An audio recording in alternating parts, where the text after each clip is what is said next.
దేవరాగం జ్ఞానయోగం వ్యాసపీఠం బహువేదశాస్త్రం బోధామృతహిత శ్రీమన్నారాయణం శివగౌరీ సంభాషిత సకల పురాణం అష్టాక్షరి పంచాక్షరి మంత్రావరణం అఖిల దేవతా సంస్తుతి పారాయణం జయమంగళకరమీ ప్రవచన శ్రవణం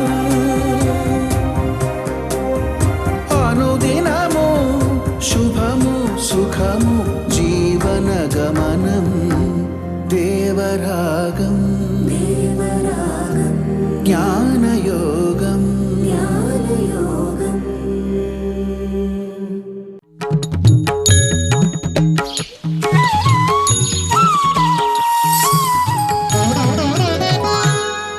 ఆపదామపహర్తారం దాతారం సర్వసంపదాం లోకాభిరామం శ్రీరామం భూయో భూయో నమామ్యహం.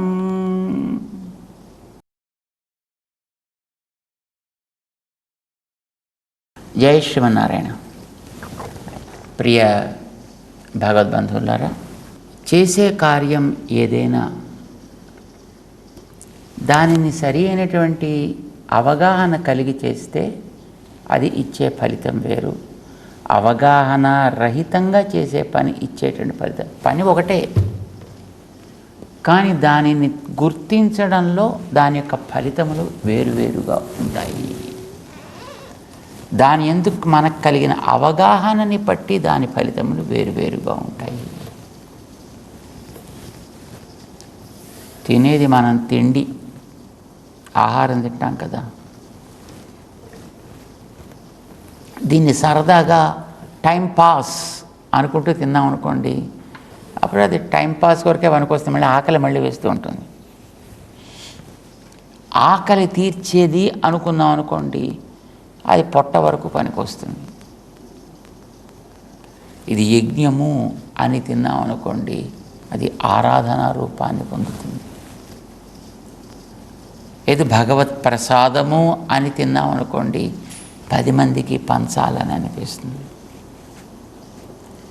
కానీ ఇదే భగవద్ ఆరాధన అనుకుంటూ మనం చేస్తే అదే మోక్షానికి సాధన అవుతుందండి. తినే తిండి అనేది ఒకటే పని.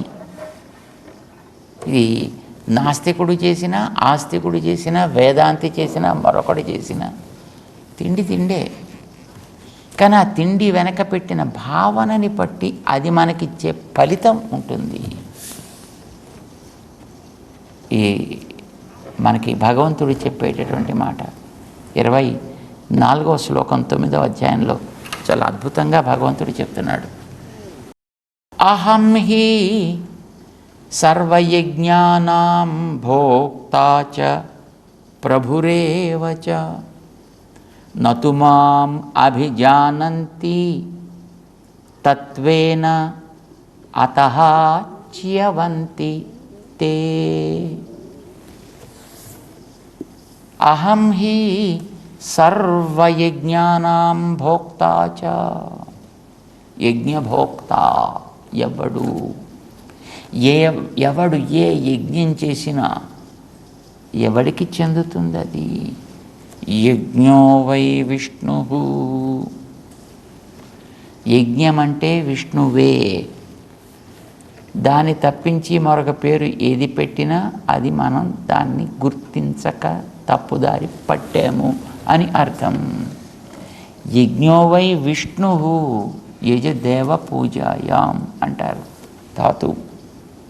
అంటే యజ్ఞము అంటే భగవంతుడి కోసం చేసే సేవ అని అర్థం. నువ్వు ఏ యజ్ఞం చేయి, ఏ పని చేయి, సర్వయజ్ఞానాం భోక్తా చ. దాంతో ఆరాధనలు అందుకునేది నేనే. ప్రభురేవచ. ప్రభు ఫలప్రదాత. చేసిన పనిని చూచి దానికి తగిన ఫలితం ఇది అని ఇచ్చేది ఎవడు? మామూలుగా మనం యజ్ఞం చేస్తే దాంట్లో హోమంలో నెయ్యి పోస్తే, సమిధలు వేస్తే, సాకల్యం వేస్తే అవన్నీ మన ఎదురుకుండానే మనం చూస్తూ ఉండగానే అవన్నీ బూడిద కింద మారిపోతున్నాయి. మరి వీడికి ఫలితం ఇచ్చేది ఎవడు? అంటే ఈ కార్యం కాదు నీకు ఫలితం ఇచ్చేది, కార్యాన్ని నువ్వు క్రమంగా చూస్తున్నావా, చేస్తున్నావా లేదా? నీకు అదేమిటో తెలిసి ఎందుకు చేస్తున్నావో తెలిసి సవ్యంగా నువ్వు చేసినట్టయితే అది నేరుగా భగవంతుడికే చెందింది అని అర్థం. నీకు తెలియక చేస్తే ఎక్కడో ఒకచోటకి అది పర్యవసించిపోయింది అని అర్థం. చేసే కార్యం నీకు 1000 ఫలితాన్ని ఇవ్వాల్సిన దాన్ని తెలుసుకోకపోవడం అనేటటువంటి తప్పిదం చేత మనం 5 దగ్గర 10 దగ్గర ఆపేస్తున్నాము అని అర్థం అన్నమాట. తప్పు కదండి. చేసే అంత కష్టం పడుతూ, అంత సమయం ఇస్తూ, అంత శక్తిని దారపోస్తూ ఎంతవరకు వెళ్ళాలో అంతవరకు వెళ్ళనివ్వడం మంచిది కదా. దాన్ని ఎక్కడో మొదట్లోనే ఆపేసుకోవడం ఎందుకు కనుక? అలా కనుక నువ్వు దాన్ని వదిలిపెట్టేస్తే ఆయన దానికి ఫలితాన్ని, దీనివల్ల వచ్చే ఫలితం అంతవరకు ఇచ్చి ఊరుకోడైనా. మోక్షం అనేటటువంటి అతి ఉత్తమ ఫలితం కూడా ఆయన ఇస్తాడు దాన్ని నువ్వు చేసే చిన్న పనికి. అందుకు చెప్తున్నాడు ఆయన, అర్జున అహం హి సర్వయజ్ఞానాం భోక్తా చ ప్రభురేవచ. సాధారణంగా యజ్ఞం అనగా దాంట్లో ఇంద్రుడు, వరుణుడు, యముడు, ఆదిత్యుడు, సో ఇలాంటి జనరల్గా చేస్తూ ఉంటారు. చేత అలాంటి వాళ్ళని ఉద్దేశించి చేసేటటువంటి కార్యాలు అన్నీ ఏవైనప్పటికీ కూడా దాన్ని నువ్వు చేసేటప్పుడు తత్ఫలితాన్ని నాకు 5వ అధ్యాయంలో చివరికి వచ్చిన తర్వాత ఒక మాట అన్నాడండి ఆయన, ప్రాబబ్లీ చివరి శ్లోకంలో, సుహృదం సర్వభూతానాం జ్ఞాత్వా మాం శాంతి మృచ్చతి. నేను సర్వ జీవరాశికి స్నేహితుణ్ణి. ఇది తెలుసుకుంటే నీకు శాంతి వచ్చినట్టే. అహం, నేను మొత్తం సర్వభూతానాం. సుహృత్, సుహృత్ అంటే మంచి మనసు కలవాడని అర్థం. మంచి మనసు కలగలిగినటువంటి ఒక మిత్రుడు ఉన్నాడు అనుకోండి, ఆ మిత్రుడు మనకేం చేస్తాడు? మనం తప్పు చేసినా సహిస్తాడు, ఉప్పు చేసినా ఆనందిస్తాడు, మన ఇంకా మరింత బాగా ఎలా తయారు చేయొచ్చు అనేది ఆలోచిస్తాడు.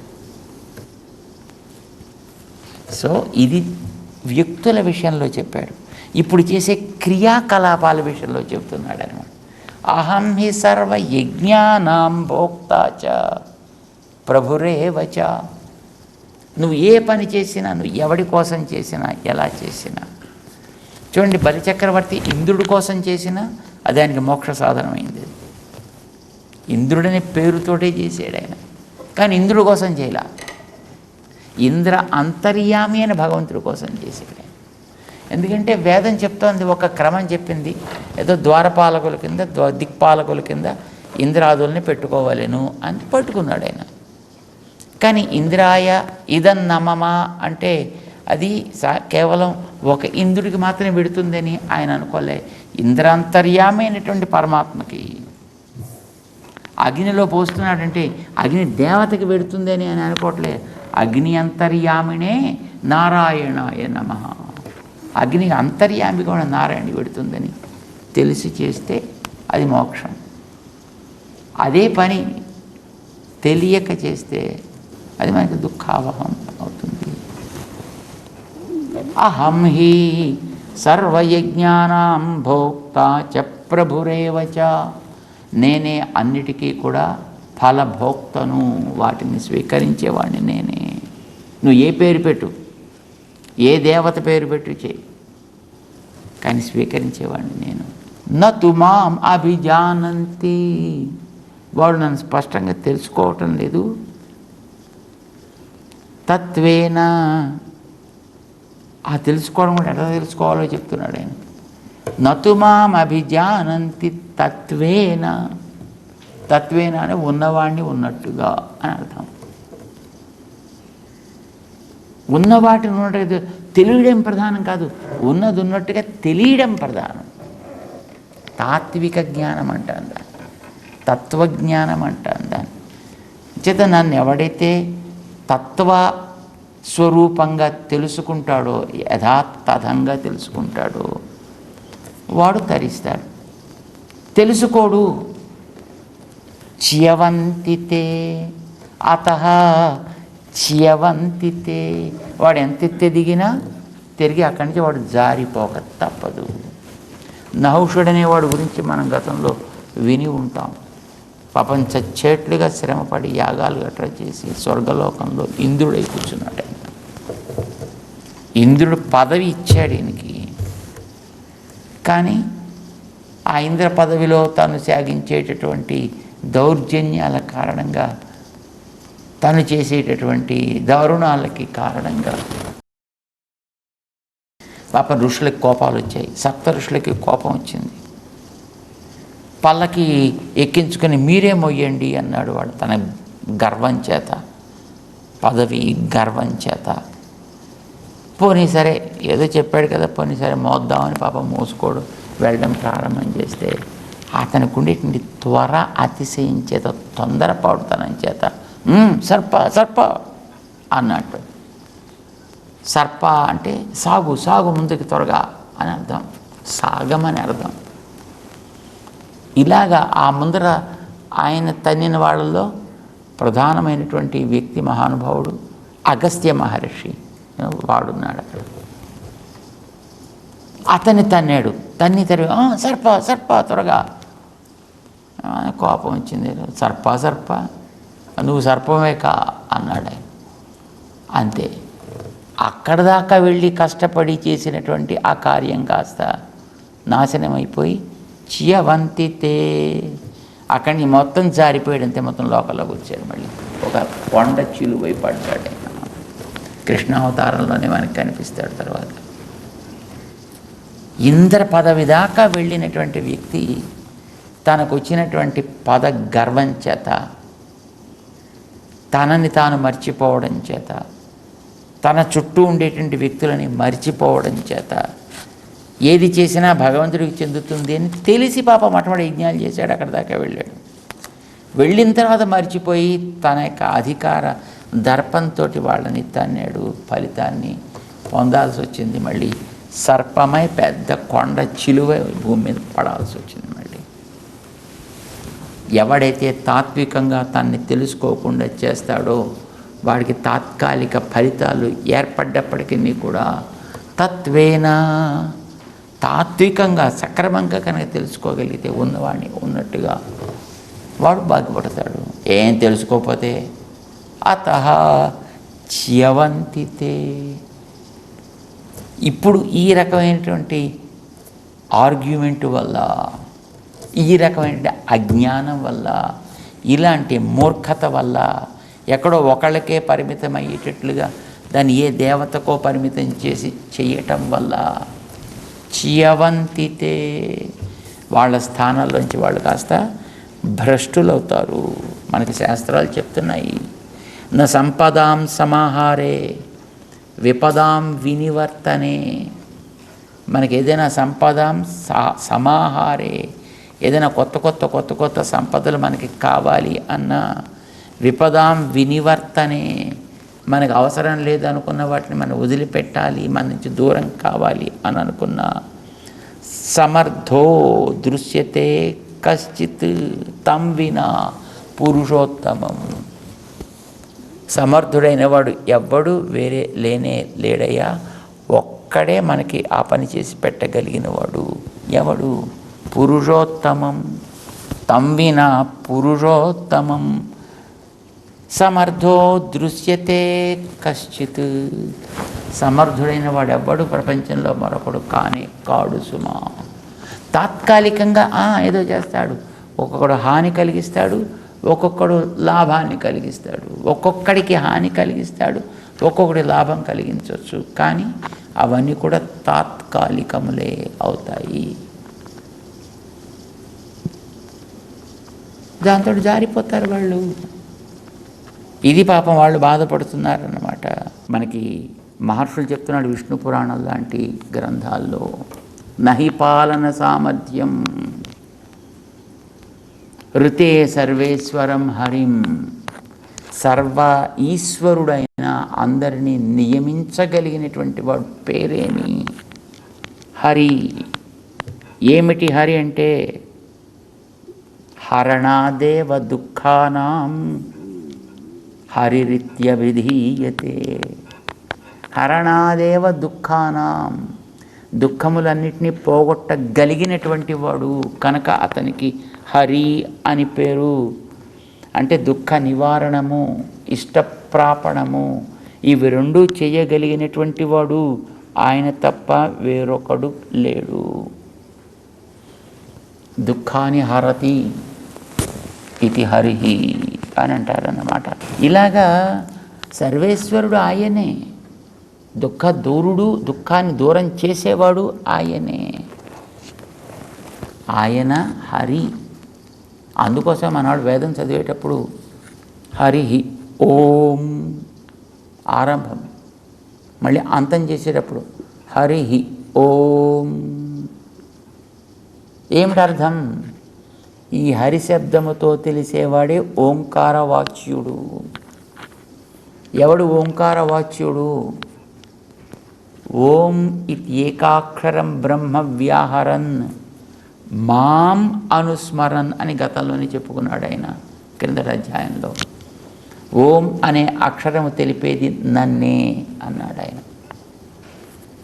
ఆ ఓంకారమే ఈజ్ ఈక్వల్ టు హరిహి. హరి అనే శబ్దానికి తాత్పర్యం ఆయనే. అందుకే మనవాడు చెప్తారు హరి ఓం అని ఆరంభిస్తారు, హరి ఓం అని సమాపనం చేస్తారు. ఒక పెట్టికి మూత తెరిచి మళ్ళీ మూత వేసినట్టు. ఆ తెరిచినప్పుడు అందులో ఉండేటటువంటి ఆభరణాన్ని కంఠస్థం చేస్తారు. అవగానే ఆభరణాన్ని దాంట్లో పెట్టి మనం సురక్షితంగా పెడతారు. హరి ఓం అనేటటువంటి మూత తీసి అందులో ఉండేటువంటి వైదిక విజ్ఞానాన్ని అధ్యయనం చేస్తారు. కాగానే మళ్ళీ దాన్ని దాంట్లో సురక్షితం చేసి మళ్ళీ మూసి పెడతారు. ఇది ఓంకారం, ఇది హరి. ఆయన కంటే వేరే మరెవ్వడు లేడయ్యా. ఋతే సర్వేశ్వరం హరిం నహి పాలన సామర్థ్యం. ఈ లోకాలన్నింటినీ కూడా నడిపేటటువంటి వాడు మరొకడు లేనే లేడు. ఇది భగవంతుడు 24వ శ్లోకంలో 9వ అధ్యాయంలో స్పష్టం చేస్తున్నాడు ఆయన. ఇది మనం జ్ఞాపకం పెట్టుకోవాలి. 25వ శ్లోకం మనం చూడాలి ఒకసారి 9వ అధ్యాయంలో. యాంతి దేవవ్రతాః దేవాన్ పితॄన్ యాంతి పితృవ్రతాః భూతాని యాంతి భూతేజ్యాః యాంతి మద్యాజినోపి మాం. ఏం ఔదార్యం అండి. యాంతి దేవవ్రత దేవాన్. దేవవ్రత, వ్రతం అంటే సంకల్పము అని అర్థం అండి. ఎవడు తన సంకల్పంలో దేవతల వరకే పరిమితం చేసి ఆరాధనలు నేను చేసుకుంటాను అని అంటారో వాళ్ళు ఆయా దేవతలనే పొందుతారు. ఏ యథామాం ప్రపద్యంతే అని గతంలో చెప్పాడు చూసారండి. నువ్వు అలానే చెప్తున్నాడు ఆయన. ఆయన ఎప్పుడు పాపం చాలా లిబరల్గానే ఉంటాడండి ఆయన. నువ్వు ఏ రకంగా ఉపాసన చేస్తావో ఆ రకంగానే ఫలితాన్ని పొందుతావు. యథాకృతురస్మిన్ లోకే పురుషో భవతి తథా ఇతః ప్రేత్య భవతి అని మనకు వేదం చెప్తోంది. ఏ రకంగా నువ్వు ఇక్కడ సంకల్పం చేసి కార్యాన్ని సాధిస్తావో నీకు ఆ రకమైన ఫలితమే వస్తుంది తప్ప మరో రకమైన ఫలితం రాదు నీకు. నీ సంకల్పాన్ని బట్టి ఫలితం వస్తుంది నీకు.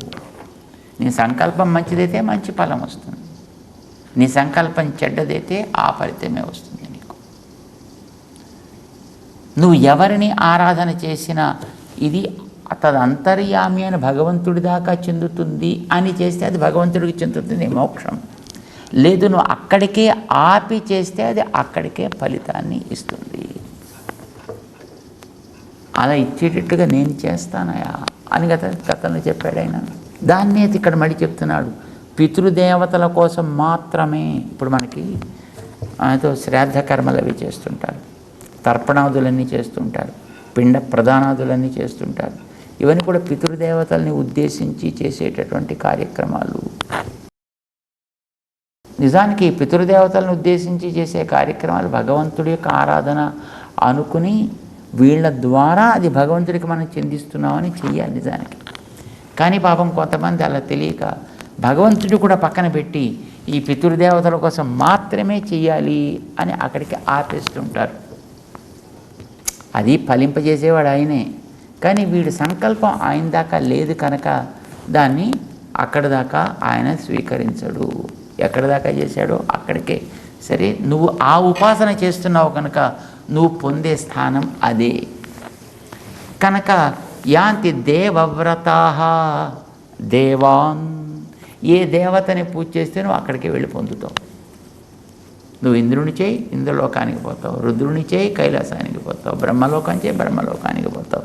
సిన్సియర్గా సీరియస్గా సక్రమంగా చేస్తే, నిర్దుష్టంగా చేస్తే, వాళ్ళ కోసమని చేసినా సరే మోక్షాన్ని కాదు పొందేది. ఎక్కడ దాకా చేసావో అక్కడికి పొందుతావు.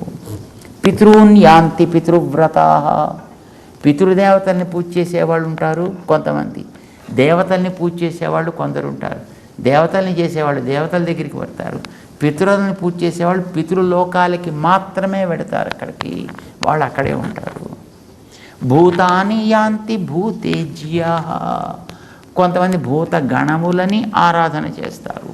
ఏవో కొన్ని గణాలకి అధిపతులుగా ఉండేటువంటి వాళ్ళందరినీ కూడా తీసుకుని వాటిని ఆరాధన, కొంతమంది భూతాలని ఆరాధన చేస్తారు, భూతాధిపతులని చేస్తారు, భూతనాథులని ఆరాధన చేస్తారు. వీళ్ళు కూడా మళ్ళీ ఆ భూతాల్లో భూతం కింద చేరతారు. భూతాని యాంతి భూతేజ్య. కానీ అర్జున, యాంతి మద్యాజినోపి మాం, కొంతమంది నన్ను తెలుసుకుని వీళ్ళందరికీ అంతర్యామిగా ఉండేవాడిని నేనే కనుక వాళ్ళ ద్వారా చేయడం కాకుండా నేరుగా నన్నే ఆరాధించాలి అని అనుకుంటారు. వాళ్ళు నన్నే చేరతారు. మద్యాజినోపి మాం యాంతి. ఇందులో భగవంతుడు ఎవరిని కాదనలే, ఎవరిని తిట్టలే, ఎవరిని వద్దనలే. నీకు ఏది కావాలంటే చేసుకోవయ్యా, ఏది చేసుకుంటే దాన్ని పొందుతావు అన్నాడు ఆయన. ఏది కావాలి అని నిర్ణయం చేసుకోవాల్సినటువంటి వ్యక్తులం మనం. ఆళ్వారు చెప్పారని ఒక చోట తమాట, అవరవర్ తమదమదు அறிவர் இவகவகை அவரவர் இறையவர் என అడెవర్கள். పాపం కొంతమంది లోకంలో ఉండేవాళ్ళు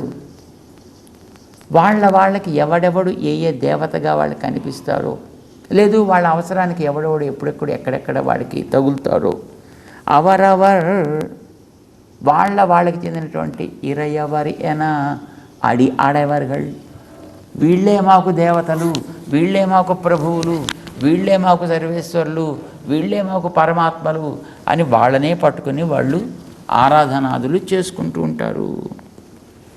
వాళ్ళని పొందుతారు. అవరవరు విధివడి అడయ నిన్ననర్, వాళ్ళ అదృష్టాన్ని బట్టి వాళ్ళు ఆయా దేవతల్ని పొందుతారు. మొట్టమొదట వాళ్ళు తిరువేముడి ప్రబంధం ప్రారంభం చేస్తూనే దాంట్లో చెప్పినటువంటి అందమైనటువంటి మాట. కానీ వాళ్ళు మోక్షానికి పొందరు. వాళ్ళు కర్మబంధం వాళ్ళకి తెగదు. తిరిగి మళ్ళీ, ఎందుకంటే ఈ దేవతలు కూడా కర్మలోనే ఉన్నవాళ్ళు కనుక వీళ్ళని ఆరాధించిన వాళ్ళు కూడా ఆ కర్మచక్రంలోకి వీళ్ళు కూడా చేరుతారు. ఆ దేవతలు ఎటుపోతే వీళ్ళు అటైపోతారు. మనకి గతంలో మార్కండేయుడి కథ మనం చెప్పుకున్నాం. మార్కండేయుడు ఆరాధన చేశాడు పరమశివుణ్ణి. ఆరాధన చేసిన తర్వాత పాపం ఆయన ఇతనికి ఒక వరం ఇచ్చాడు. ఓహో, నాకు వరం లభించింది కదా అనుకున్నాడు. కానీ మహాప్రళయం వచ్చినప్పుడు ఆ ప్రళయంలో తనకి వరం ఇచ్చినటువంటి ఆ మహానుభావుడు కూడా వెనకాతలే కొట్టుకొస్తున్నాడు, తను కొట్టుకుపోతున్నాడు. ఇదేమిటి నాకు ఇలాగ చిరంజీవిత్వాన్ని వరంగా పొందినట్టు నేను ప్రళయంలో కొట్టుకుపోతున్నానేమిటి అబ్బా. వెనక్కి తిరిగి చూస్తే ఆయన వస్తున్నాడు వెనకాతలేను. ఎందుకని? ఆయనకి దానికి ఇవ్వగలిగే అధికారం లేదు. తిరిగి ఇతన్ని తీసుకుని భగవంతుడి దగ్గరికి పెడితే, నాయనా ఈ మార్కండేయుని నేను సాక్షిభూతంగా అట్టే పెడతానయ్యా, నువ్వు మాత్రం జాగ్రత్తగా దాంట్లో వెళ్ళిపో అని పాపం ఆయన పంపించేశాడు. ఈ మార్కండేయుని సాక్ష్యంగా పెట్టాడు. ఏం జరుగుతోంది, ఎలా జరుగుతోంది, ఈ లోకాలని ఎక్కడికి వెళ్ళి చేరుతున్నాయి, ఎలా ఉంటున్నాయి, తిరిగి మళ్ళీ సృష్టి ఎట్లా ఆరంభమవుతోంది, మళ్ళీ ఈ రూపానికి ఎట్లా చెందుతోందో చూడు, నువ్వు చూసి లోకానికి చెప్పాయా అని మార్కండేయనం కరియే అంటారు మన ఆళ్వార్లు. ఆయన సాక్ష్యంగా పెట్టి ఆయన ద్వారా లోకానికి తెలిసేటట్టు చేశాడు ఈ వాస్తవాలన్నీ. మహాభారతం చదివితే మనకి తెలుస్తుంది. అరణ్యంలో పాండవులు ఉండేటప్పుడు వాళ్ళకి మార్కండేయుడు ఈ విషయాన్ని స్పష్టము చేశాడు. మనకి మార్కండేయుడి కథ చెప్తూ ఉంటారు, కానీ దాంట్లో కొంతవరకే చెప్తారు, తర్వాతది మళ్ళీ మనకి తెలియనివ్వరు సామాన్యంగా చాలామంది. చూడాలి, భారతంలో ఉంటుంది, చక్కగా తెలుసుకోవాలి. భగవంతుడు మనకి ఇట్లాంటి ఒక స్వేచ్ఛని ఆయన 25వ శ్లోకంలో స్పష్టం చేస్తున్నాడు. సంకల్పమే దేనికైనా ప్రధానంగా ఉంటుంది సుమా.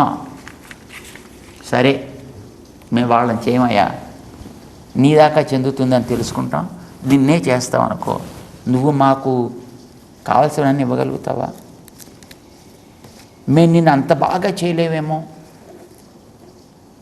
దానికి భగవంతుడు ఇచ్చినటువంటి సమాధానం అతి అద్భుతమైనటువంటి సమాధానం 26వ శ్లోకంలో తెలుసుకుందాం మనం. జయ శ్రీమన్నారాయణ.